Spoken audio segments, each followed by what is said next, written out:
आपने मुझे प्रॉमिस करा था कि आप मुझे मोबाइल दोगे गेम खेलने के लिए। बोलो ना खाला।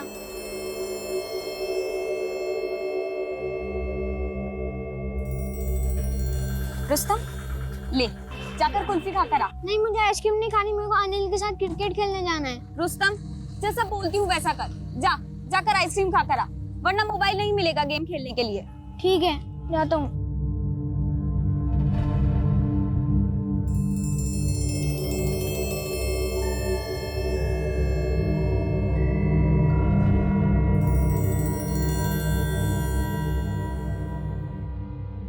भैया वो मशीन चाहिए थी। कौन सी मशीन? प्रेगनेंसी टेस्ट वाली। Test machine.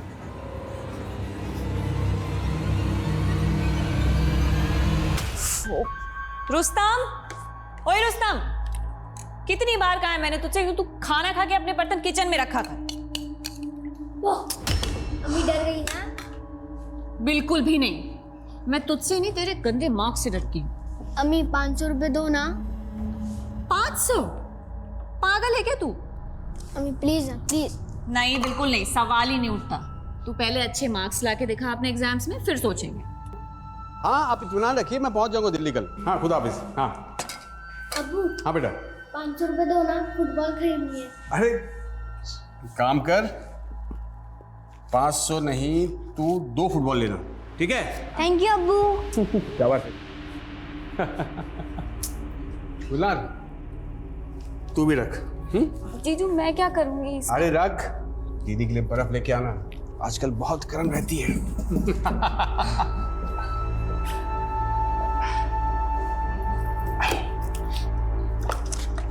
तो नोमान, तुम बच्चों को पैसे नहीं वक्त दिया करो। और तुम मुझे बख्श दिया करो, जब देखो नसीहत देती रहती हो तुम। अरे वक्त देने के लिए तुम हो ना बच्चों के लिए। हाजी,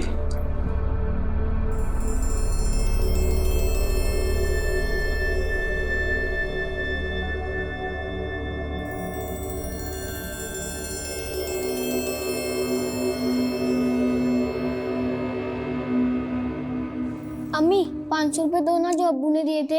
जिद नहीं बेटा, तुझसे कितनी बार कहा है कि जब अब्बू आ जाएंगे तब इस बारे में बात करेंगे। अम्मी प्लीज। बेटा अच्छा सुनो, मैं काम पे जा रही हूँ, तुम चुपचाप अपना होमवर्क करना और खाला को तंग नहीं करना।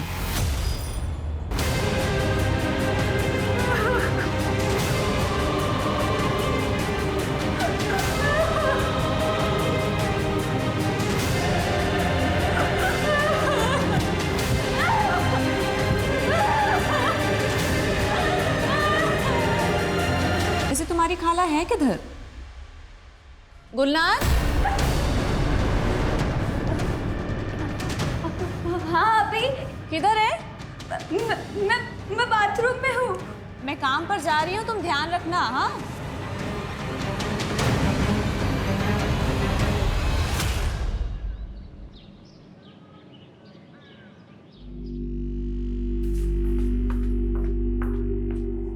रुस्तम, आपा कहाँ है? अम्मी तो चली गई मेरे पैसे लेकर काम पर। और जीजा जी? खाला, आप सब भूल जाते हो। अब्बू तो दिल्ली गए हुए हैं। और जल्दी चलो, हमें भी तो क्लास के लिए लेट हो जाएगा।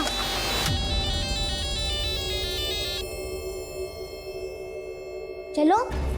तू जा, मैं आती हूँ।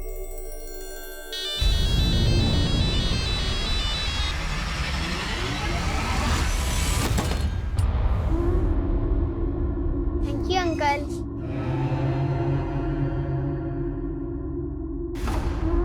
ले मलाई वाली, पिस्ता वाली, चॉकलेट वाली कुल्फी ले कुल्फी। रुस्तम, हाँ क्या कर रहा है? जल्दी चल, क्लास के लिए देर हो रही है ना।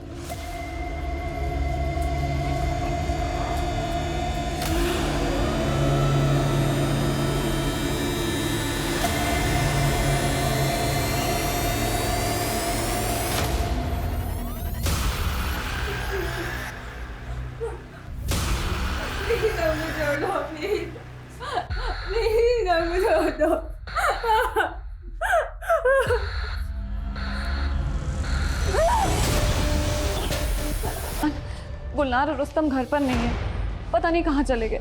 अरे वही कहीं होंगे, ठीक से देखो। अनीता से पूछा तुमने? सबसे पूछा, पूरे मोहल्ले में ढूंढा पर कहीं नहीं मिले, और गुलनार का तो फोन भी स्विच ऑफ आ रहा है। आमना टेंशन मत लो, देखो मैं रास्ते में हूँ, अभी आ रहा हूँ, ठीक है? अच्छा एक काम करो, तुम रुस्तम के दोस्तों से बात करो, शायद उन्हें पता होगा। हाँ ठीक है। सर सभी थानों से कांटेक्ट किया, मिसिंग डेटाबेस सर्च किया, लेकिन उस लड़की की कहीं कोई खबर नहीं मिली। खबर जब तक नहीं मिलती तब तक खोजते रहो सुल्तान। बॉडी शहर के इतने अंदरूनी इलाके में मिली है। हाईवे बॉर्डर पे मिलती तो एक बार को मान सकते थे कि मर्डर किसी दूसरे शहर में किया होगा और बॉडी को यहाँ पे डंप किया गया, लेकिन ऐसा है नहीं। यानी काम किसी लोकल आदमी का है? बिल्कुल, जो इस पूरे इलाके को जानता है और यहाँ के सभी रास्तों को भी जानता है। और यह भी हो सकता है कि वो आसपास के ही रहने वाला हो। एक काम करो, फिलहाल 15 किलोमीटर रेडियस को टारगेट करो और वहां पे जितने भी घर हैं सब में इंक्वायरी करो। I want results.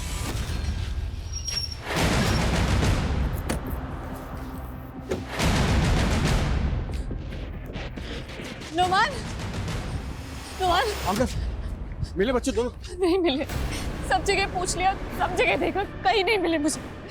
आप जल्दी चलिए, पुलिस स्टेशन चल के पूछते हैं। एक मिनट आमना, कल तुम्हारी नाइट ड्यूटी थी ना? हाँ? ये बात तुमने मुझे पहले क्यों नहीं बताई? बच्चों को घर पर अकेला क्यों छोड़ा तुमने? अरे आप ही ने तो कहा था कि आप दिल्ली से शाम तक आ जाएंगे घर वापस। आप नहीं आए, मेरा काम था, मैं निकल गई, मैं क्या करती? अरे मुझे भी तो काम था, इसलिए मैं आ नहीं पाया ना। इसका मतलब थोड़ी। अच्छा चलो, गुलनार रुस्तम को मोहल्ले में ढूंढते हैं, चलो आजा। एक सेकंड, मोहल्ले में सबसे पूछा है, कहीं नहीं मिले मुझे। हमें पुलिस स्टेशन जाना पड़ेगा। अच्छा ठीक है, चलो पुलिस थाने चलते हैं, आजा। सर रुस्तम और गुलनार एक साथ स्कूल जाते हैं, फिर कोचिंग क्लास और उसके बाद घर आते हैं। एक मिनट, आप थोड़ा इत्मीनान से बताइए। कल आप दोनों बच्चे घर पे थे और आप 3 दिन से दिल्ली में थे। जी सर। आप कल रात घर पे नहीं थी? सर एक्चुअली मेरे ऑफिस में एक लड़की नहीं आई थी, तो मेरी ड्यूटी थोड़ी एक्सटेंड हो गई थी, तो घर नहीं आ पाई। लेकिन इन्होंने कहा था कि ये शाम तक आ जाएंगे, पर ये सर मैं काम में थोड़ा मसरूफ था। कोई बात नहीं। अच्छा, ये दोनों बच्चे कौन से कोचिंग क्लास में जाते हैं? ER बिने क्लास। लड़की की उम्र 12-13 साल रही होगी। रेप हुआ है लड़की के साथ। पूरी बॉडी पर बाइट मार्क्स हैं और 4 हड्डियां भी फ्रैक्चर हैं। डेथ कब हुई होगी? मैं दावे से तो नहीं कह सकता, पर बॉडी मिलने के कम से कम 24 घंटे पहले लड़की की डेथ हो चुकी थी। पूरी बॉडी में ब्लड जम गया था। आई थिंक मारने के बाद बॉडी को किसी ठंडी जगह पर रखा गया था, और डेथ की वजह भी न्यूरोलॉजिकल शॉक है। शायद पेन बर्दाश्त नहीं कर पाई होगी लड़की। सर को उसके बाद कुछ लगे? जी। अगर ये कोई पेशेवर कातिल है तो NCRB के डेटाबेस में इसका रिकॉर्ड मिल सकता है। एक काम करो, इस लड़की की बॉडी पे जो बाइट मार्क्स हैं वो बाइट मार्क डेटाबेस से मैच करके देखते हैं, शायद कुछ मिल जाए। मलाई वाले, बादाम वाले, कुल्फी ले कुल्फे, आइसक्रीम।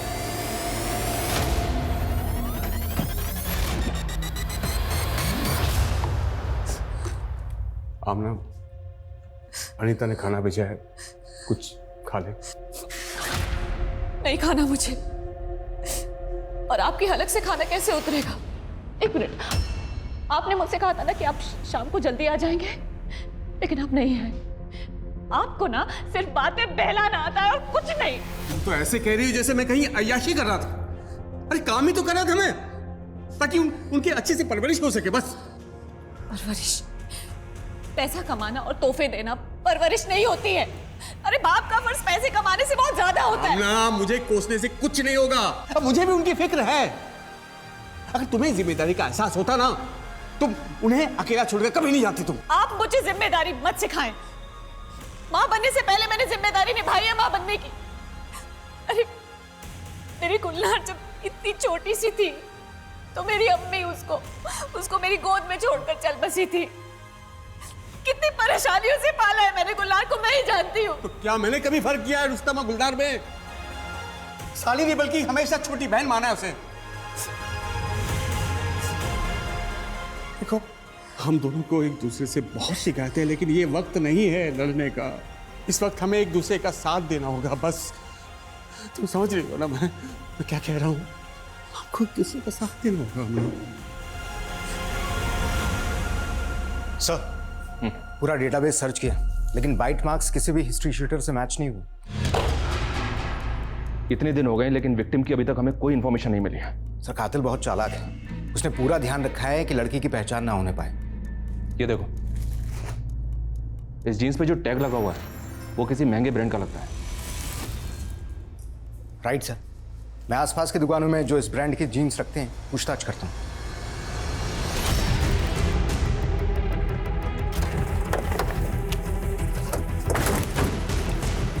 पीछे रहिए, पीछे कर दो। पलटो।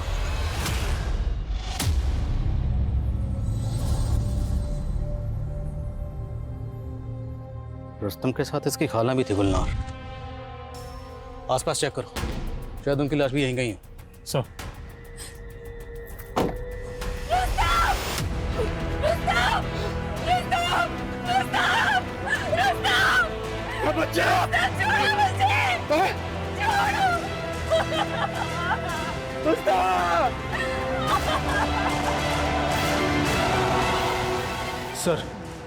सर पूरे एरिया को अच्छे से छान मारा, लड़की की लाश नहीं मिली।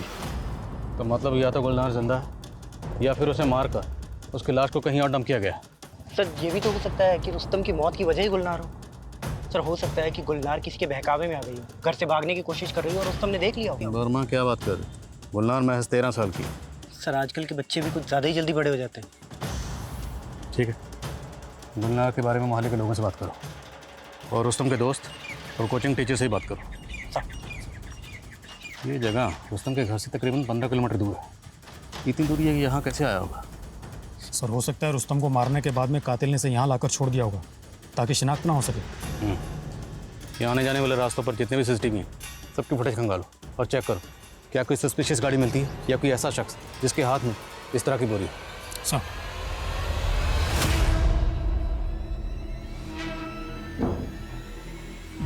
डरो मत, जो हुआ था गुलनार की मर्जी से हुआ था।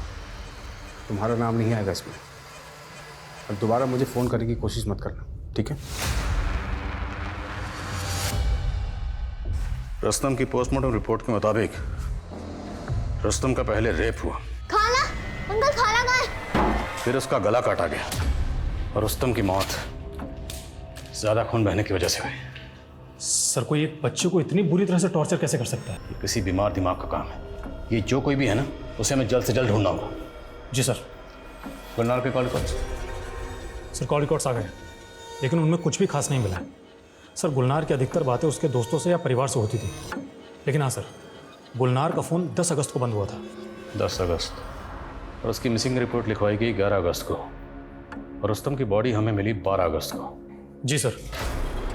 सर इस एरिया के सारे हिस्ट्री शीटर को उठाकर तोड़ना शुरू करता हूँ, हो सकता है कोई को चुगल दे। तोड़ो, एक एक को तोड़ो, खासकर उन हिस्ट्री शीटर्स को जो कभी भी चाइल्ड मोलेस्टेशन में मुब्तला रहे हैं।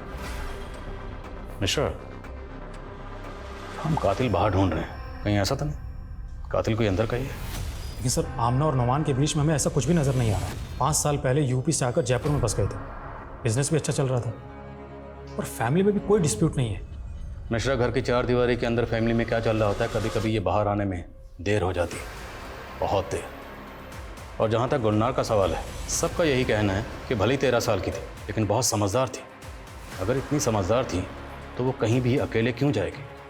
कोई तो वजह रही होगी। गुलनार की बहन आमना और नमान, दोनों की डिटेल्स निकलो। कहीं तुमने तो मेरी बहन के साथ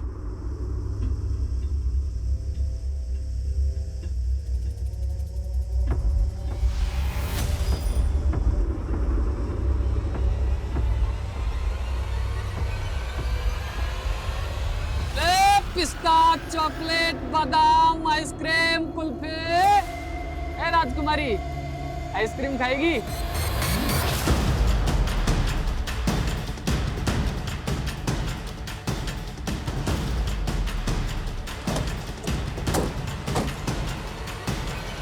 वहाँ से ये जगह तकरीबन 6 किलोमीटर दूर है।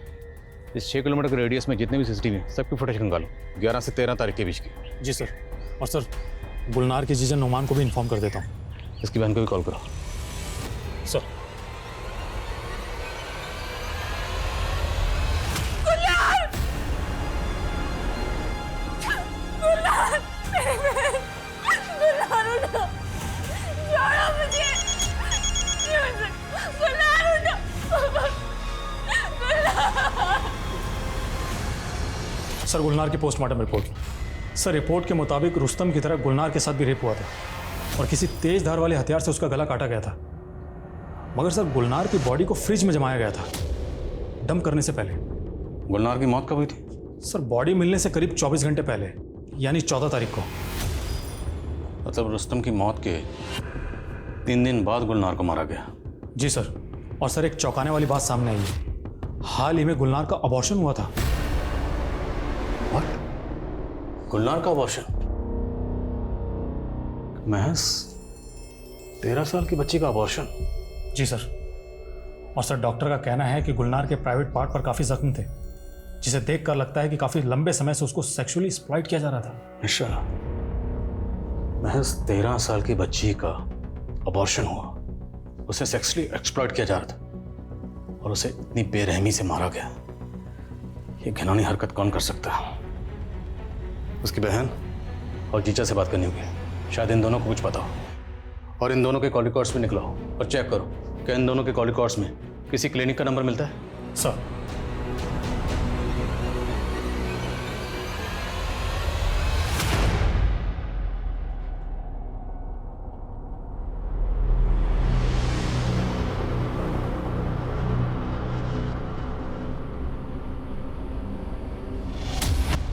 बुआ, मैं कैसी लग रही हूँ? अरे वाह, ये ड्रेस तो सबसे अच्छी लग रही है। थैंक यू बुआ, मुझे भी बहुत पसंद आई।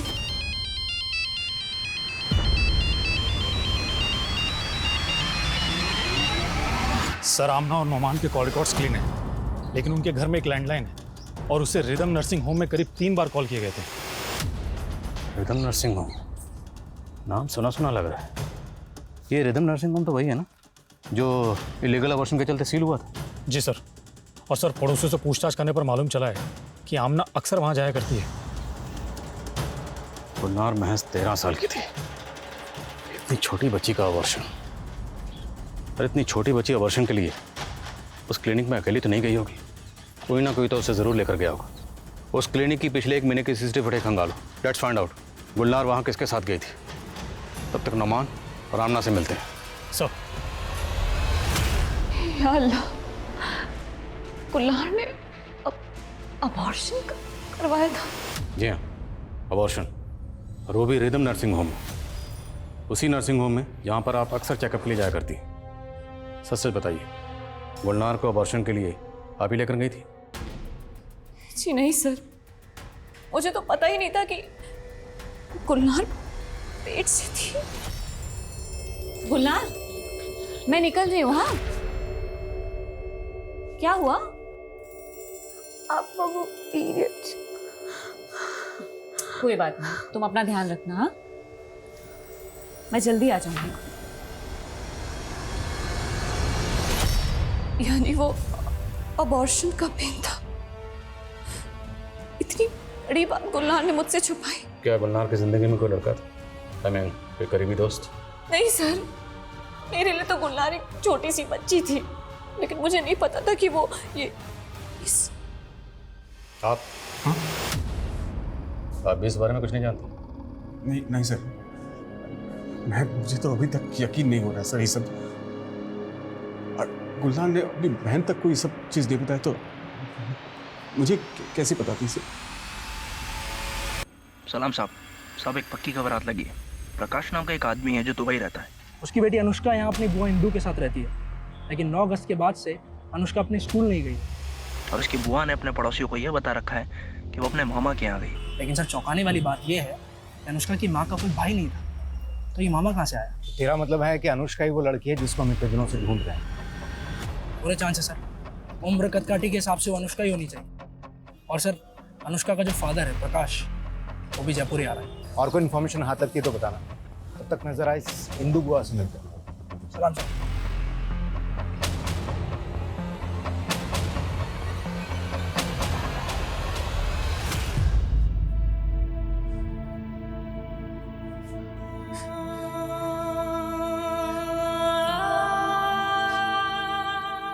आमना देखो, मेरी बात सुनो। आमना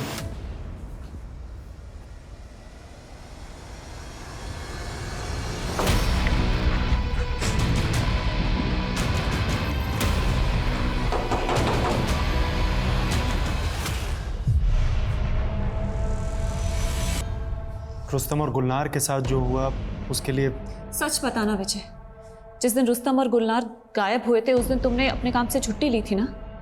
हाँ। क्यों? कहाँ थे तुम? सर, अनुष्का की बुआ इंदु के घर पर ताला लगा हुआ है, लगता है फरार हो गई। खबरियों को अपने काम पे लगा दिए। सर खबरें जुगनू आया है। सब ताज़ा खबर यह है कि इंदु एक बहुत खतरनाक औरत है। कुछ साल पहले तक वो एक अनाथ आश्रम में सुपरवाइजर थी, लेकिन वहाँ 2 लड़कियों ने खुदकुशी कर ली थी और आरोप था इंदु पर कि वो छोटी बच्चियों से धंधा करवाती थी। इसका बहुत बड़ा बवाल हुआ और इसी बवाल के बाद उसे नौकरी से भी निकाल दिया गया और उसके पति ने भी उसे छोड़ दिया। ठीक है जुगनू, अभी तो निकल। सुल्तान, इस इंदु का पता करो जल्द से जल्द। सर।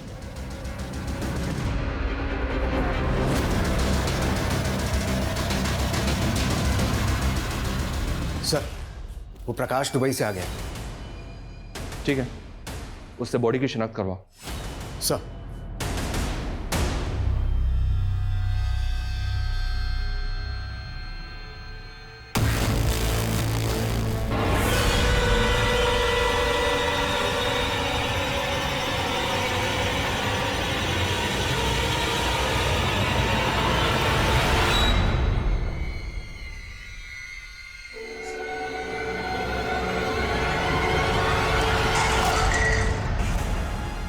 ये क्या करी थी तुम? अब क्या करी थी तुम? जहर पीने वाली थी तुम? मैं जीना नहीं चाहती और जाना चाहती हूँ।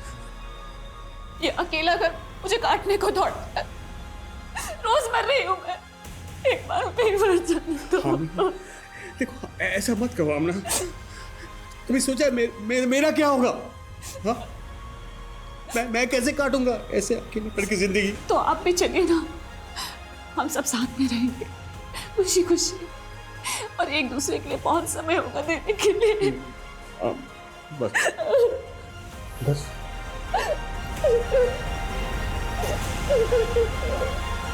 सर, ये आमना और नुमान की जोड़ी तो बड़ी उलझी हुई है। क्या पता चला इनके बारे में? सर, ये आमना नुमान की दूसरी बीवी है और रुस्तम आमना का बेटा नहीं बल्कि नुमान की पहली बीवी का बेटा है। तो मतलब रुस्तम आमना का सगा बेटा नहीं था?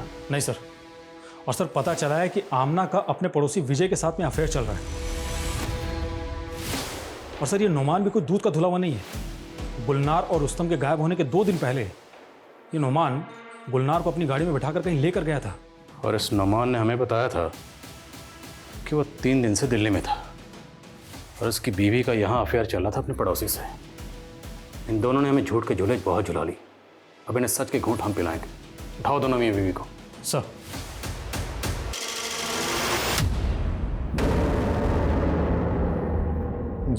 ये मेरी बेटी नहीं है। ये नहीं, मेरी बेटी नहीं है। ये अनुष्का नहीं है सर।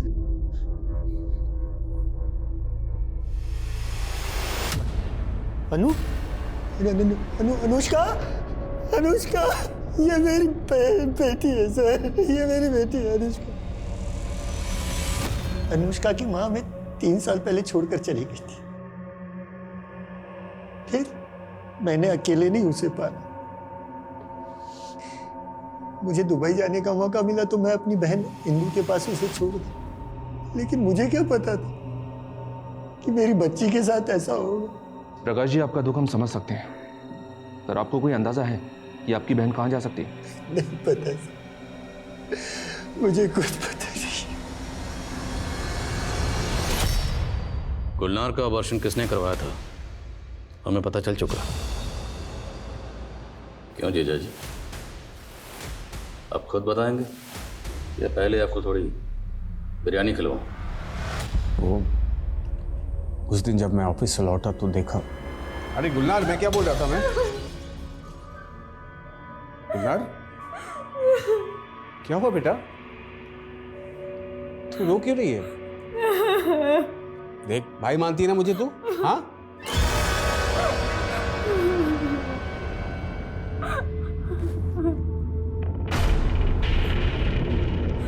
क्या किया तूने?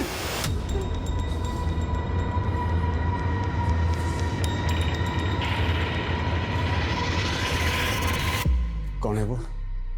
कौन है बता?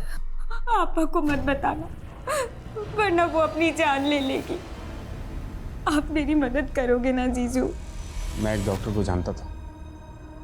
मैंने ही रिदम नर्सिंग होम में गुलनार का एबॉर्शन करवाया। बच्चा किसका था?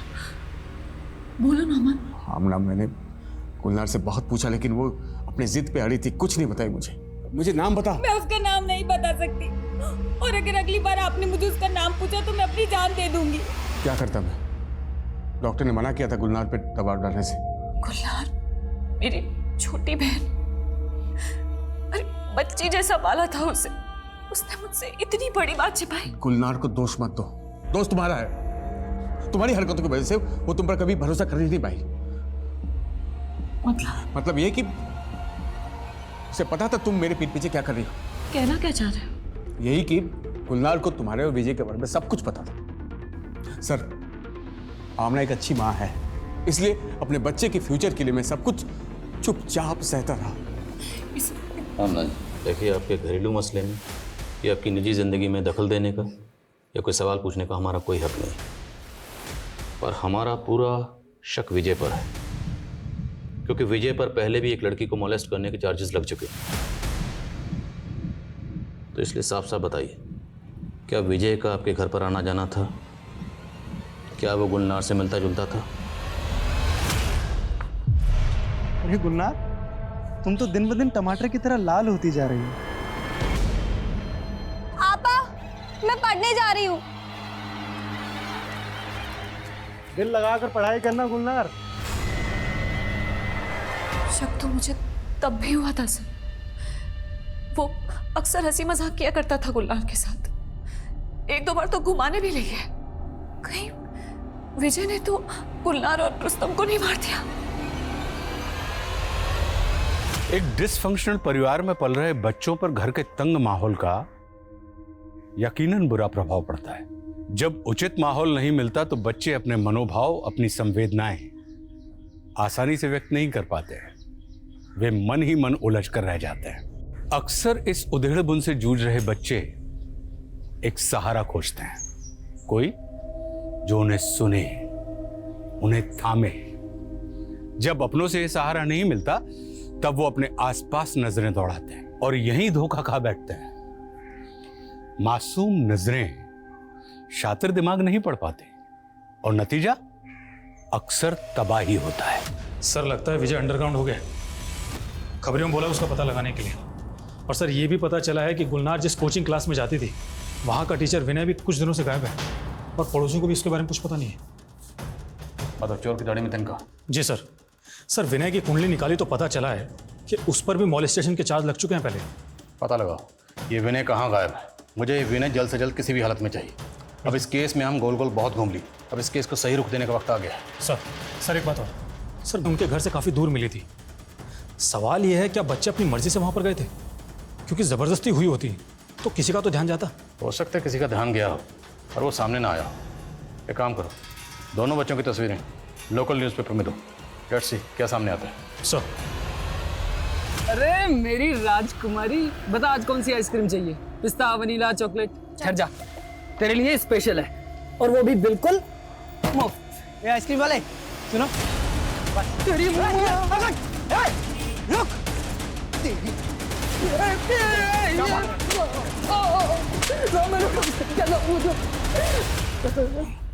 बच्चों को बहला फुसला कर उठाने का धंधा करता ना तू। बोल, गुलनार और रुस्तम को क्यों मारा? सब मैं कसम से बता रहा हूँ, मैंने किसी को नहीं मारा। तो भागा क्यों था? गरीब आदमी साहब, पुलिस को देख कर डर गया था मैं। तेरे अंदर का गुनहगार डरा था, इसलिए तू भागा। नहीं साहब, मारिए मत साहब, मैंने कोई गुनाह नहीं किया है। लेकिन एक आदमी है, उसको मैंने गुलनार और रुस्तम के साथ देखा था, लॉलीपॉप दे रहा था उनको। कौन आदमी? मैं जानता नहीं साहब, लेकिन वो साइकिल पर आता था और गुलनार और रुस्तम को भी उसके साथ जाते देखा था मैंने। वो आदमी गुलनार और रुस्तम को कहाँ लेकर गया था? ये तो मालूम नहीं साहब। उसकी शक्ल तो याद होगी, दिखता कैसा था वो? हाँ, वो उसकी दाढ़ी थी साहब। और पहले तो मुझे शक नहीं हुआ साहब, लेकिन अभी 3 दिन पहले उसको एक बच्चे के साथ देखा था मैंने, और कल उस बच्चे की अखबार में खबर पड़ी तो। उसकी शक्ल याद है ना तुम्हें? स्केच बनवा सकते हो उसका? पिंक सिटी कहे जाने वाले इस शहर में आज आपको जगह जगह पर वीरान सन्नाटा दिखाई देगा। पूरा शहर दहशत में है। माँ बाप अपने बच्चों को घर से बाहर निकालने में डर रहे हैं। इसे हम सिस्टम की नाकामियां ना कहें तो क्या कहें? आखिर कब खत्म होगा ये खौफ का आतंक? आखिर कब खत्म होगी ये दहशत? खान साहब, हमारे सामने जब पहला केस आया और हमने इंक्वायरी की तो पता चला कि आपको भी 2 बच्चों की लाश मिली थी। उनमें से एक लड़की की बॉडी डंप करने से पहले फ्रोजन थी। फिर आपको उस बंदे का स्केच मिला। दरअसल हमें भी एक ऐसे ही बंदे की तलाश थी। एक आई विटनेस ने हमारे लिए एक स्केच बनवाया था जो आपके बंदे से काफ़ी हद तक मिलता जुलता है। Not exactly same but more similar है।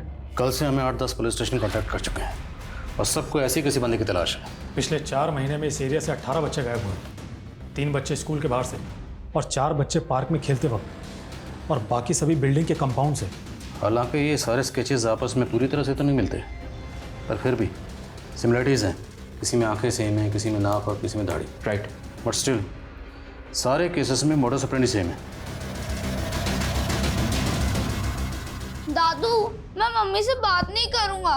उन्होंने मुझे प्रॉमिस किया था कि अगर मैं होमवर्क करूंगा तो वो मुझे मोबाइल देंगी गेम खेलने के लिए, लेकिन उन्होंने नहीं दिया। अब मैं मम्मी से कभी भी बात नहीं करूंगा। अच्छा, तुम ये लो बेटा, ऐसा नहीं बोलते। तुम कितने किस्मत वाले हो जो तुम्हारी मम्मी जो तुम्हारा इतना ख्याल रखती है। मेरा तो कोई ख्याल रखने वाला ही नहीं था।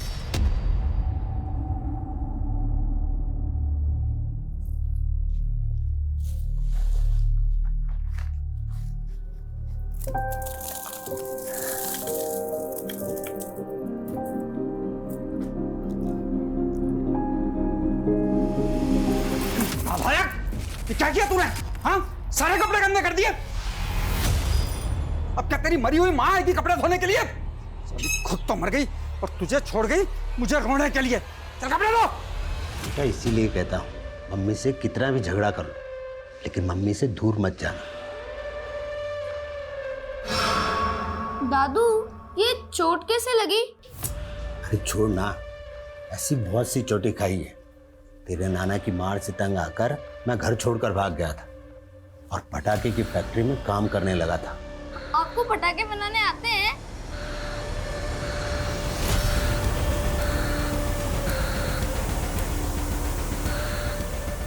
आपको बॉम्ब भी बनाना आता है? हाँ बेटा, पेट भरने के लिए ना जाने मैंने कितने पापड़ बेले। लेकिन दादू, बॉम्ब से तो काफी लोग मर जाते हैं। आपके बॉम्ब से कोई मरा?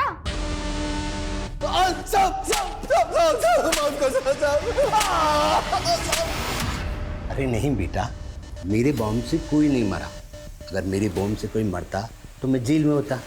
मेरे प्यारे पोती के साथ कैसे होता? आइसक्रीम, मलाई वाले, चॉकलेट वाले, कुल्फे ले कुल्फे। 18 में से 17 बच्चे दिन की रोशनी में गायब हुए और 7 बच्चों की बॉडी को पहले फ्रिज में रखा गया, बाद में उनकी बॉडी को कहीं डंप किया गया। और 7 बच्चे सुबह 10 से 12:30 बजे के बीच में गायब हुए हैं। शातिर खिलाड़ी है ये, जानबूझकर बच्चों को दिन की रोशनी में गायब करता है, क्योंकि दिन की रोशनी में माँ बाप बच्चों को लेकर महफूज महसूस करते हैं। उन्हें लगता है कि बच्चे बाहर कहीं खेल रहे होंगे। ये माँ बाप की उसी लापरवाही और दिन की रोशनी का फायदा उठाता है। बिल्कुल सर। एक बात और सर, सभी 18 बच्चे 8 से 13 साल की उम्र के थे। एग्जैक्टली। इसका एक पैटर्न तो समझ में आ रहा है और ये अपने टारगेट को किस तरह से डिसाइड करता है ये भी समझ में आ रहा है। अब इससे पहले ये किसी और बच्चे को अपना टारगेट बनाए, हमें इसे पकड़ना होगा। सर।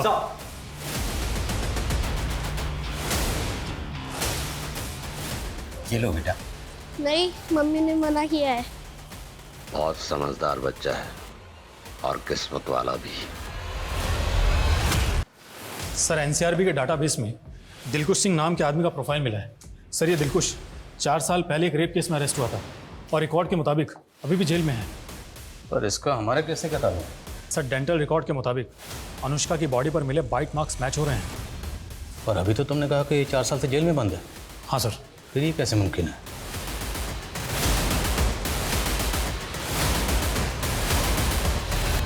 सुजान, सुजान। जी मैडम जी।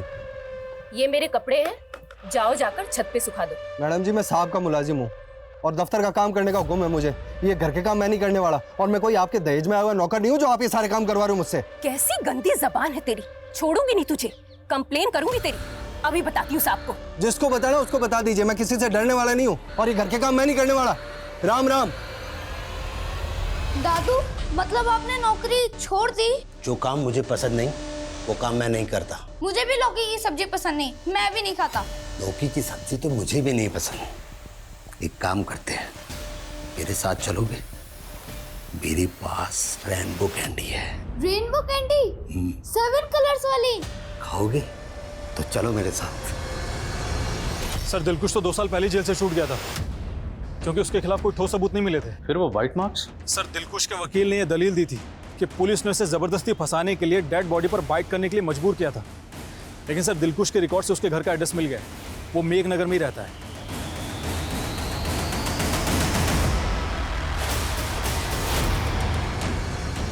जी साहब, दिलखुश पहले यही रहता था अपनी पत्नी के साथ। दोनों पति पत्नी विपक्ष के जैसे झगड़ते थे। दिलखुश नाम था लेकिन वो कभी अपनी पत्नी के दिल को खुश नहीं कर पाया। मजबूर होकर पत्नी ने उसे घर से निकाला और गांव लौट गई और ये मकान मुझे बेच दिया। कब की बात है? ये कोई 10 साल हो गए सर। सब दिलखुश आदमी ठीक नहीं था, सबसे ही झगड़ता था वो। उसे एक बार फिर से जेल हुई जब वो अपने आर्मी ऑफिसर के यहाँ गार्ड था। उसने अपने सीनियर ऑफिसर को मारने की कोशिश की।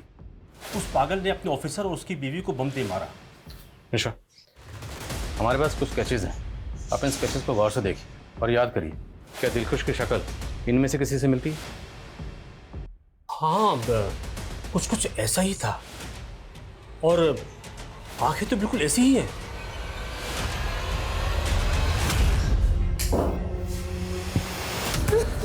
अंकल मुझे जाने दो, अंकल मुझे छोड़ दो, अंकल अंकल मुझे छोड़ दो। दादू मुझे घर जाना है, मुझे घर जाना है दादू। इतनी जल्दी भी क्या है, अभी तो तुम आए हो। अभी तो वैसे बहुत सारे दोस्त लेकर आऊंगा तुम्हारे लिए। चल अंकल हमें जाने दो, अंकल अंकल।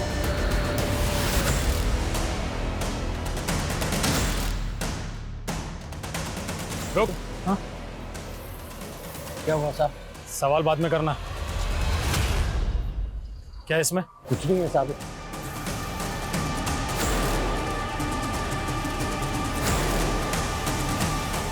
ये लॉलीपॉप कहाँ लेके जा रहा है? वो साहब मेरी दुकान है गोल सर्किल पर, इसीलिए लेके जा रहा हूँ। जा।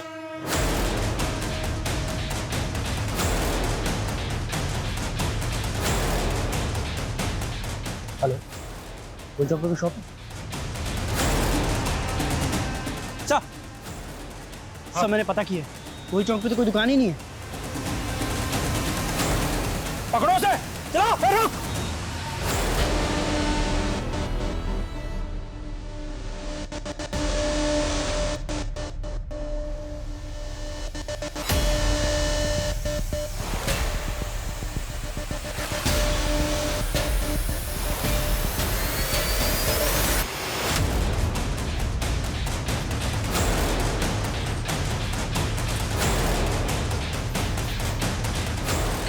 साइकिल यही है, इसका मतलब वो इसी एरिया में है। प्रेम, इन दोनों को अपने साथ में लेके जाओ और चेक करो। वर्मा, सुनो बेटा। जी अंकल। तुम्हारे लिए चॉकलेट।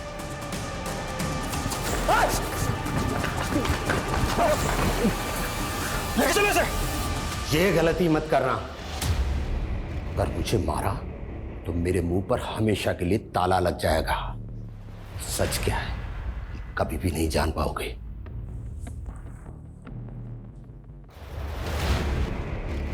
बोल सच क्या? दिलखुश और सुजान सिंह, सच क्या? बोल निशा। गुलनार और रुस्तम, इन दोनों को तो नहीं मारा ना? नाम नहीं पता लेकिन चेहरे जानता हूं।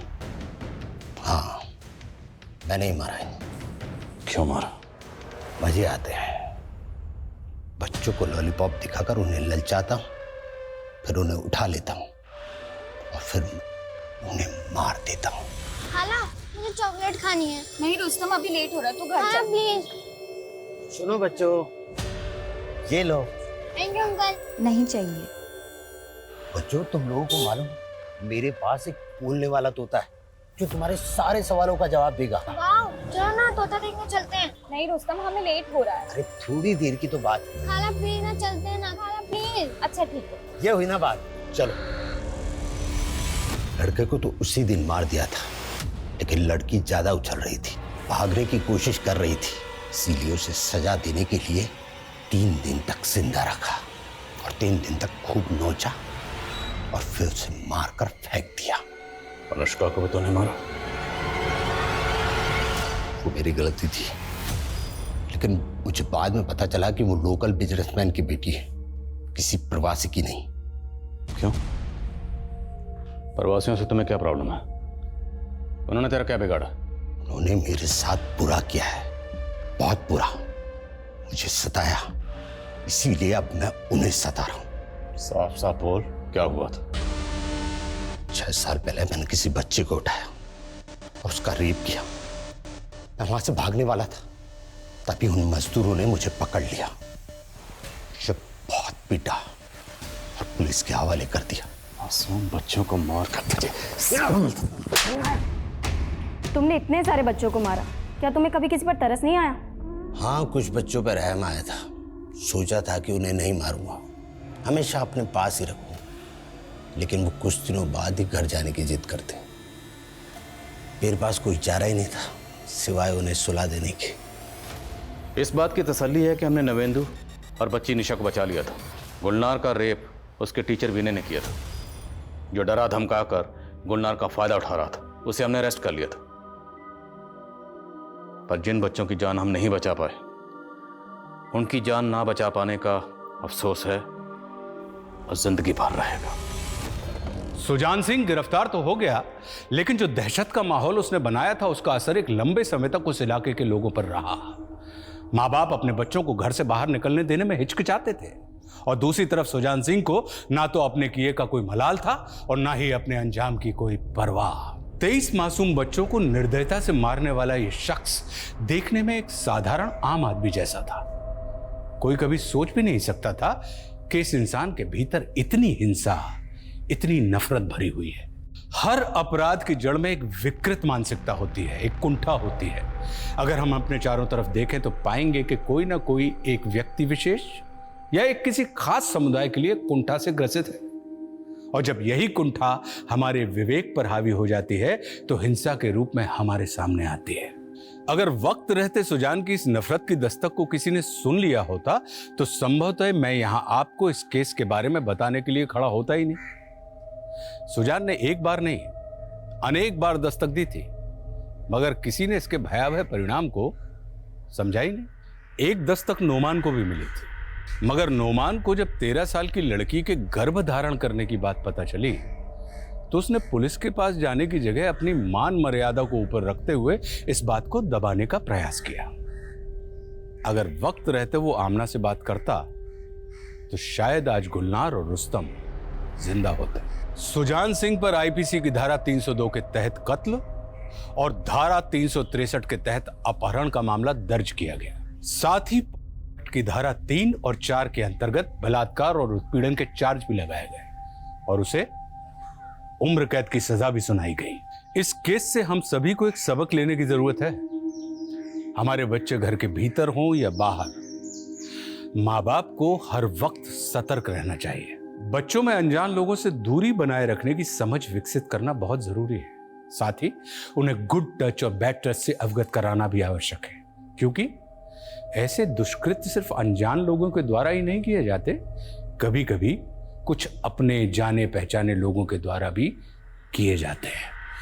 हम सबकी जान हमारे बच्चों में बसी होती है, और जब बात उनकी सलामती की आती है तो हिफाजत के हर मुमकिन कदम हमें उठाने चाहिए। और इसी के साथ मैं आशुतोष राणा आपसे विदा लेता हूं। कल फिर से मिलूंगा एक ऐसी ही कहानी के साथ। तब तक अपना और अपने परिवार का ख्याल रखिए और देखते रहिए क्राइम पेट्रोल सतर्क। जय हिंद।